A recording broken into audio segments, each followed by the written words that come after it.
स्वागत है पेड़ और पतंग की कहानी के दूसरे भाग में। क्या मेरी कामयाबी कामयाबी नहीं? पतंग ने पेड़ से पूछते हुए कहा। ये वो सवाल था जिसने पतंग को अंदर से बेचैन किया। यह देखकर पेड़ ने पतंग को फिर जवाब दिया। पतंग, तेरी ऊंचाई हकीकत नहीं, सिर्फ एक दिखावा है। तेरे जहन को जो छलती है ये एक सुंदर छलावा है। ये कामयाबी नहीं जिसकी कथा तू बाँच रही है। गौर से देख जरा तू पतंग, तू किसी और के इशारे पे नाच रही है। हाँ, मैं एक जगह ही सही पर मजबूती से खड़ा हूँ। हाँ, मैं एक जगह ही सही पर मजबूती से खड़ा हूँ। तुझसे ऊंचाई भले है कम मेरी, पर तू जरा ध्यान से देख, तुझे इशारे पे नचाने वाले से मैं कितना बड़ा हूँ। तू जरा ध्यान से देख, तुझे इशारे पे नचाने वाले से मैं कितना बड़ा हूँ। पतंग बोली, पेड़ तुम सही कहते हो। पतंग बोली, पेड़ तुम सही कहते हो। तुम इतना खुश सहते हो, मैं इधर उधर जाकर भी खुश नहीं हूँ, और तुम एक जगह रह कर के खुश कैसे रहते? पेड़ ने कहा, आसमान में उड़ने वाले मुझ पे ही आशियाना बनाते हैं। बच्चे भी खुश होते हैं जब मेरे फल खाते हैं। जब धूप लगती है तो लोग मेरे तले छाँव पाते हैं। मुझे चलकर कहीं जाने की ज़रूरत नहीं है। नभचर हो या थलचर, सब चलकर मुझ तक आते हैं। मैं एक जगह रह कर के ही सारी खुशियाँ पाता हूँ। इतने लोगों को खुश देखकर मैं भी खुश हो जाता हूँ। खुशी वो बीज है जिसे ज़मीन बदल बदल कर बो नहीं सकते। तुम जहाँ हो अगर वहाँ खुश नहीं तो तुम कहीं भी जाओ खुश हो नहीं सकते। तो तुम कहीं भी जाओ खुश हो नहीं सकते।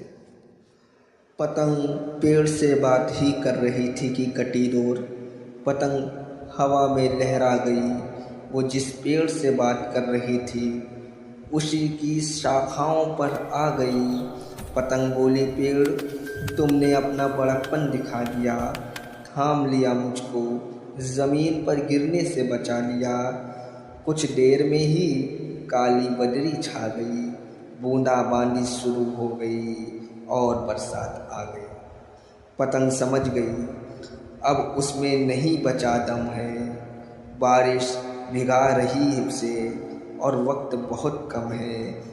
पतंग बोली, पेड़ हमारा साथ इतना ही था, अब मैं चल रही हूँ। जिस पानी से तू हरा भरा हो रहा है मैं उसी पानी से गल रही हूँ, मैं उसी पानी से गल रही हूँ। पतंग ने कहा, पेड़ तुम्हारा बहुत शुक्रिया, तुमने मुझे सच दिखा दिया, मुझे ज़िंदगी का सही मतलब बताया।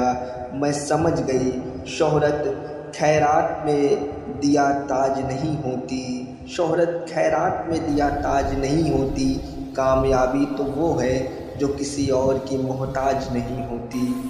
बारिश आई, बरसी और निकल गई, बस सीके ही बची रह गई, पतंग तो पूरी गल गई। सीकों को समेटे पेड़ उन सीकों को टहनियों से सहला दिया। आखिरी वक्त में पतंग ने खुद को बड़ा बना दिया। पेड़ ने कहा, है पतंग, तू जाते जाते हकीकत की ज़मीन पर खड़ी हो गई। तूने अपने घमंड को जीत लिया, तू वाकई मुझसे बड़ी हो गई। जो आखिरी वक्त में भी चल जाए वो सिक्का खोटा नहीं होता, जो अपनी गलती मान ले वो कभी छोटा नहीं। ये कहानी केवल पेड़ और पतंग की नहीं, हम सबकी है। कामयाबी से ज़िंदगी नहीं, जिससे कामयाबी है वो ज़िंदगी है।